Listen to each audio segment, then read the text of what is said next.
കോഴിക്കോട് നാദാപുരത്ത് പെരുന്നാൾ ആഘോഷങ്ങൾക്കിടെ പടക്കം പൊട്ടി 2 പേർക്ക് ഗുരുതര പരിക്ക്. കലാച്ചി സ്വദേശി മുഹമ്മദ് ഷഹറാസ്, പൂവള്ളതിൽ റയീസ് എന്നിവർക്കാണ് പരിക്കേറ്റത്.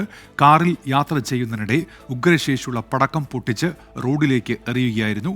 കാറും ഭാഗികമായി തകർന്നിട്ടുണ്ട്. രാഹുൽ സുരേഷ് ചേരുന്നുണ്ട് കോഴിക്കോട് നിന്ന്. രാഹുൽ, എന്തൊക്കെയാണ് വിവരങ്ങൾ? ഉന്മേഷ്, കോഴിക്കോട് നാദാപുരത്തിന് സമീപം പേരോട് ഇന്ന് രാത്രി 7 മണിയോടെയായിരുന്നു സംഭവം. അതായത് ഉന്മേഷ് സൂചിപ്പിച്ച പോലെ തന്നെ 2 യുവാക്കൾ കാറിൽ യാത്ര ചെയ്യുകയായിരുന്നു. ഈ യാത്രക്കിടെ ശേഷിയുള്ള പടക്കങ്ങൾ പൊട്ടിച്ച് കാറിന്റെ അകത്തു നിന്നും പുറത്തേക്ക് എറിയുകയായിരുന്നു. അതിനിടയിലാണ് ഒരു പടക്കം കാറിനകത്തേക്ക് തന്നെ വീണത്. ഇത് ഉഗ്രശബ്ദത്തോടെ പൊട്ടിത്തെറിക്കുകയായിരുന്നു. ഇങ്ങനെയാണ് 2 പേർക്ക് ഗുരുതരമായി പരിക്കേറ്റിട്ടുള്ളത്.